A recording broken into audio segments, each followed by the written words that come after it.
बताएं इन सिक्कों के बारे में, और आपका पहले परिचय है। मेरा नाम है मनदीप सिंह जी।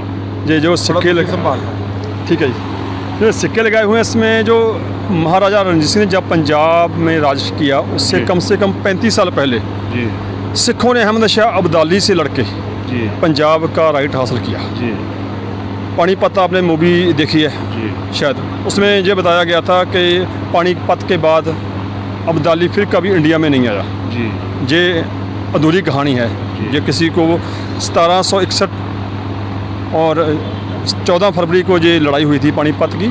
उस लड़ाई के बाद 2 बार अब्दाली फिर इंडिया में आया, जी लेकिन उनको रोका सिखों ने।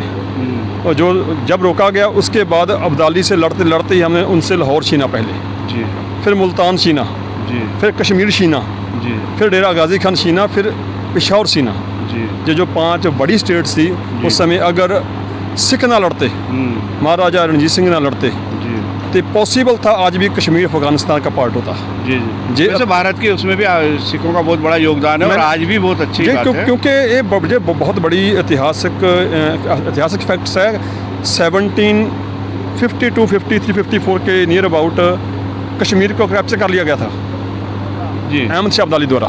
जी अफगानिस्तान के अंडर आ गया था इवन करनाल तक का एरिया, जी इसमें से आज का मुल्तान अभी इवन पाकिस्तान में है, आज का पेशावर, आज का लाहौर, आज का सरहिंद, जी कश्मीर, जो सभी इलाके जो आज का पंजाब है और पाकिस्तान वाला पंजाब है ऑलमोस्ट अफगानिस्तान का पार्ट बन चुका था। अच्छा अच्छा अच्छा। और उनसे लड़ाई करके छीना है। 1765 में लाहौर वापस लिया, 1818 में मुल्तान वापस लिया, 1819 में कश्मीर लिया। कश्मीर को अफगानिस्तान से कैप्चर करने के लिए कम से कम 4 अटैम्प्ट किए गए जो निष्फल हुए, जी और आखिर में 67 ईयर के बाद 1819 में हरी सिंह नलवा सिख जर्नैल ने उसको छीना है। जी ये बहुत बड़ा इतिहास का फैक्ट है। अगर आज कश्मीर इंडिया का पार्ट है उसके लिए सबसे बड़ा कारण है हरी सिंह नलवा सिख जर्नैल, उनके वो कॉइन्स लगे हुए हैं जो आप। मगर इस बात को जो है इतिहास में पढ़ाया तो नहीं जाता सर। जब दो ही बात है, जहाँ तो हमारी रुचि रहे पढ़ने की, तो जहाँ इस पर कोई स्पेशली तौर पे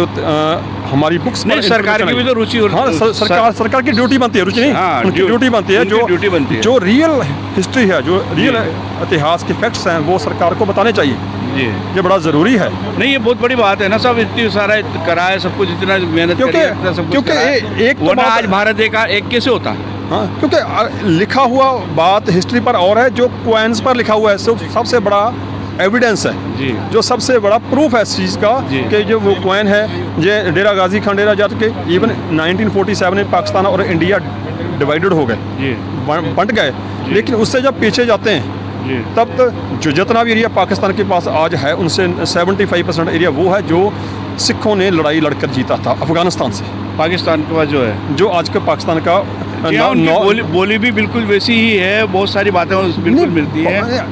बार एक बात मैं इसी के साथ और बताता हूँ हिस्ट्री की, वो ये है कि 1947 में सभी बोलते हैं कि इंडिया बट गया, पर मैं बोलता हूँ पंजाब बटा है। पंजाब बटा है, पंजाब बटा है। बंगाल की जो डिवाइडेशन हुई थी वो 1905 में हुई थी, 1905 में हुई थी जी, वो समय रहते बंट गया पश्चिमी बंगाल और पूर्वी बंगाल। लेकिन पंजाब को 1947 का 10 लाख लोगों की लाशों पर पंजाब का बंटवारा हुआ था। 10 लाख। हाँ, यूपी को, राजस्थान को, इवन महाराष्ट्र को, साउथ इंडिया को किसी को शायद नहीं पता होगा कि आज़ादी का मूल्य क्या हमने दिया है। तो सर ये आपकी भी तो ये है ना कि आपको सरकार से इस बारे में कहना चाहिए ना कि इस बार तो वो भी बताए ना, ओरिजिनलिटी पता चले ना आने वाली नस्लों को। देखो सरकार की ड्यूटीज़ सरकार निभाती है, किसी ने हिस्ट्री के साथ इंसाफ करना है, किसी ने बेइंसाफ़ी करनी है, ये बात सरकारों की है। हम तो अपनी तौर पर एग्जीबिशन लगाकर इसका इन्फॉर्मेशन दे सकते हैं, जहाँ आप जैसे पत्रकारों के ज़रिए से हम माध्यम से इसको लोगों तक पहुँचाया जा सकता है। लेकिन कर्तव्य उनका भी हो रहा है ना सर। कर्तव्य है भाई, इतिहास जो आज है वो ठीक है, जो आप बता रहे हो। मैंने आपको इतिहास का एक छोटा सा फैक्टर बताया। पानीपत मूवी बनी, लास्ट में एक लाइन लिखी हुई थी, इसके बाद अब्दाली इंडिया में नहीं आया। शायद आपको नहीं मालूम, 5 फरवरी 1762 सिखों का सबसे बड़ा नरसंहार हुआ जी। 30,000 से 35,000 ऑलमोस्ट पानीपत की 3rd वार के बाद 1 साल के भीतर सिख लड़ते हुए शहीद हुए हैं जी। बिल्कुल सही है। पंजाब में जी। क्या उस समय जिसने उस लाइन को लिखा है कि इसके बाद अब्दाली इंडिया में नहीं आया, जिसने भी लिखा है, जिसने भी मूवी के पीछे वो कैप्चर दिया है। आज पंजाब इंडिया का सबसे अहम सूबा है। क्या उस समय पंजाब को इंडिया को पार्ट नहीं मानते थे? 1762 में आया, 1764 में आया, 1767 में आया। थ्री टाइम पार्टीशन के बारे में आपकी क्या राय है? गलत हुआ है क्या? किस तरह से क्या है? पार्टीशन का बहुत बड़ा मुद्दा है। आप यहाँ बैठकर हम इसको नहीं आप सोच सकते वो गलत हुआ या सही हुआ जी। तो उसके लिए क्या हुआ नहीं वैसे अगर आप पंजाब का इतिहास पढ़ेंगे ना तब आपको मालूम पड़ेगा कि इसकी क्या कीमत अदा की गई और गलत हुआ या सही हुआ। तो किसी दिन आपसे बैठ के 47 में जो हुआ था उनके जो हिस्टोरिकल फैक्ट्स है उसके अकॉर्डिंग पाकिस्तान में पूरा पंजाब जा रहा था। पाकिस्तान की बॉर्डर लाइन दिल्ली पर हुई थी। दिल्ली पर हुई थी जी। डिस्ट्रिक्ट करनाल तक पंजाब था ना, गुड़गांव में पंजाब में था। जी जी 1857 के बाद जी जो सभी एरिया और पूरा पंजाब पाकिस्तान में जा रहा था। जी। लेकिन मास्टर तारा सिंह ने लाहौर असेंबली में जाकर 1946 में उनका झंडा उतारा। उनका नहीं, हम पंजाब को टोटली पाकिस्तान में जाने नहीं देंगे। ये गलती सरकार के पाकिस्तान के इंडिया की है। मैं तो एक ही बात बोलता हूँ, गलती उन सभी की है जिन्होंने बंटवारा किया है। मैं ये कहता हूँ इवन इंडिया एक रहता जहाँ पंजाब एक रहता। नहीं बिल्कुल इंडिया ही मुझे नहीं वो बात अलग से है। मैं किसी को धर्म से नजरिए से नहीं बांटता, मैं किसी को धर्म के नजरिए से देखता नहीं। लेकिन मैं एक बात जरूर तक कहता हूँ, सबसे बड़ा बंटवारा पंजाब का हुआ है। 13 करोड़ लोगों की ज़ुबान थी। आज हमारे जो ईस्ट पंजाब है इसमें 3 करोड़ लोग पंजाबी बोलते हैं और पाकिस्तान में 9 करोड़ पंजाबी रह गए हैं। तो कौन दोषी है? वो सभी दोषी हैं जिसने बंटवारे को उस पर साइन किया। वो सभी दोषी हैं। मैं किसी एक पार्टी को नहीं कहता। उन समय के लीडरों की गलती है जी। जहाँ एक रहता जहाँ पंजाब एक रहता। या तो उनका आपसी मतभेद था या स्वार्थ था, दोनों में से दोनों कोई बात ही थी जिस वजह से ऐसा हुआ है। दुनिया में कौन स्वार्थी नहीं है? नहीं ऐसा नहीं। अभी अभी मैंने अपने इसमें कहा है कि मानवता, दयालुता और कर्तव्य निष्ठा में जी जो सिख धर्म निभा रहा है जी जी एक्चुअल में वो आज किसी संप्रदाय में मुझे देखने को नहीं मिल रहा। मैं रियल कह रहा हूँ। संप्रदाय से उठकर जो गुरुद्वारों में जो मैंने देखा है, जो देखते हैं हम लोग कि वहाँ जाते हैं, वहाँ कोई ये नहीं देखा जाता वर्ण कौन है, जात कौन है, किस तरह का, और हर आदमी को किसी भी संप्रदाय में नहीं मिल रहा। नहीं बिल्कुल बात ऐसी है। गुरुद्वारे को आप एक एंगल से देखते हैं, लेकिन सिखों का दूसरा एंगल ये भी है।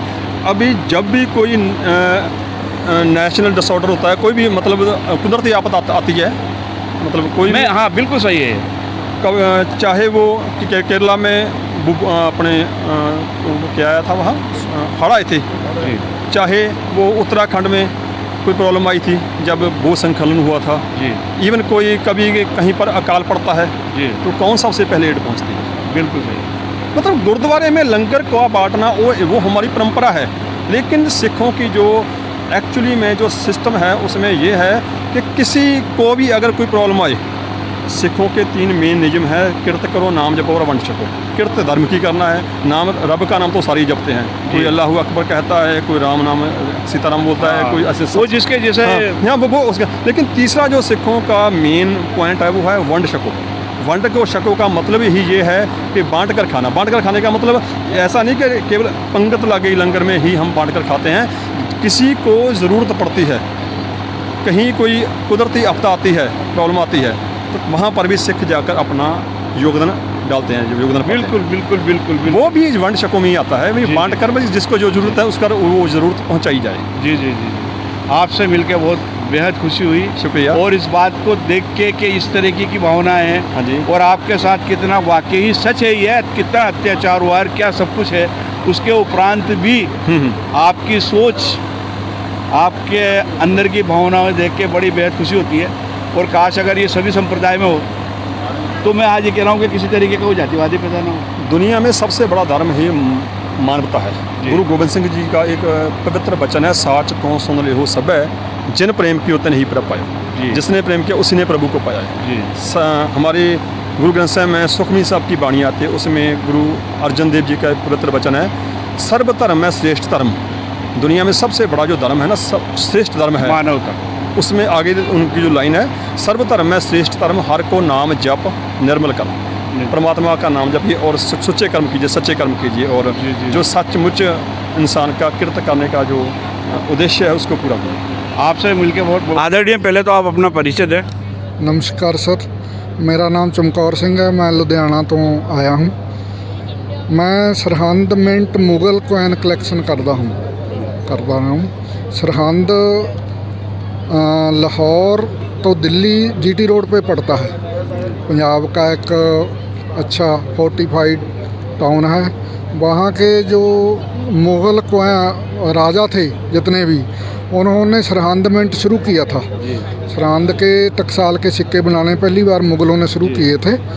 मेरे पास औरंगजेब के ईयर वाइज मैं कलेक्शन करता हूँ। हर ईयर में कहीं भी एक सिक्का निकलता था, कहीं 2 भी निकलते थे, कभी 3 भी निकलते थे। औरंगजेब, शाह आलम, उसके बाद फारूक शेर, मोहम्मद शाह, अहमद शाह बहादुर, आलमगीर सेकंड, अकबर के दाम, ये सभी कलेक्शन मैंने किया। इसमें अहमद शाह दुरानी के भी सिक्के भी हैं जो अब्दाली। ये अहमद शाह दुरानी कौन थे सर? अहमद शाह अब्दाली जो दुरानी वंश का था, अफ़गानिस्तान से हिंदुस्तान में लूटने आता था। वो सरहंद इधर का एरिया उसने अपने कब्जे में कर लिया था, सरहंद मिंट को। वहाँ उसने सरहंद के सिक्के इशू अपने नाम पे किए थे।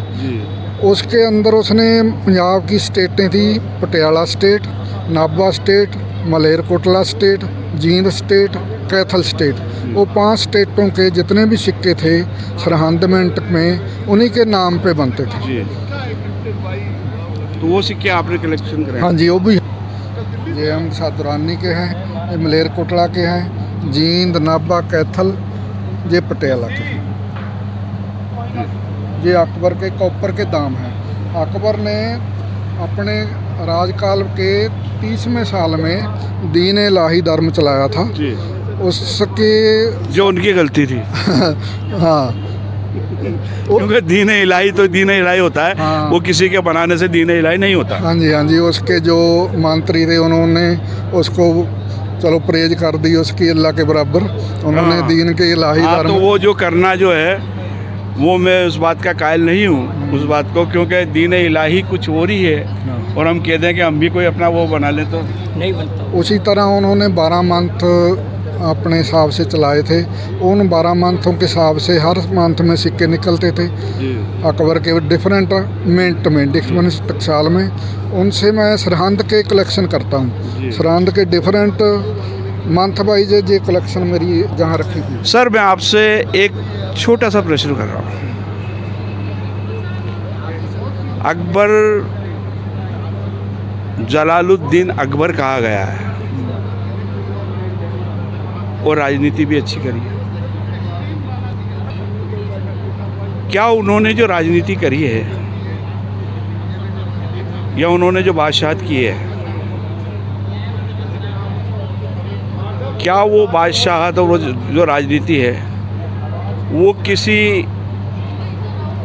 धर्म से प्रेरित होके की है या सिर्फ अपने स्वार्थ से की है? और उन्हीं की बात नहीं कर रहा मैं, मुग़ल कालीन की बात कर रहा हूँ। क्योंकि अक्सर ये प्रश्न होता है और मुसलमानों को इस बात से कहा जाता है कि ये बाबर की औलादे हैं। तो वो लोग जो थे वो अपने राज्य सीमा की बात करते थे, वो किसी धर्म की बात नहीं करते थे, किसी धर्म पे विश्वास नहीं रखते थे। उनका स्तर ये होता था जैसे आज का जो है एक वो विधायक होता है, वो फिर सोचता है कि मैं एमएलए बन जाऊंगा, एमएलए बनने के बाद फिर क्या सोचता है कि मैं मंत्री बन जाऊंगा, फिर मंत्री के बाद भी वो सोचता है, उन्होंने कहा मुझे प्रधानमंत्री में जगह मिल जाए तो बहुत ज़्यादा अच्छे है। तो वो ही नेचर उनकी रही है। आप इस बारे में क्या कहेंगे? मेरे ख्याल में हर शासक की इसी तरह की सोच ही होती है लगभग। धर्म से कोई ताल्लुक नहीं रहा। हाँ जी, बिल्कुल नहीं होता। और जिस तरह से आज टारगेट किया जाता है कि साहब ये जो बाबर की औलाद है, नहीं, ये हर शासक का ऐसा ही होता है। हर शासक का ऐसा ही होता है। वो किसी पर्टिकुलर इंसानियत के लिए या मतलब अपने कर्तव्य के लिए, अपने उसके लिए, वो अपने ईगो के लिए लड़ते थे। हाँ, बस थोड़ा बहुत ही फर्क होता है एक दूसरे से। हाँ, सबका एक ही जैसा होता है। अपने राज्य की सीमा बढ़ाना, राज्य की सीमा बढ़ाना, पैसा इकट्ठा करना, या जो सभी वो एक ही होता है। बस वही होता है। धर्म का नहीं कह सकते।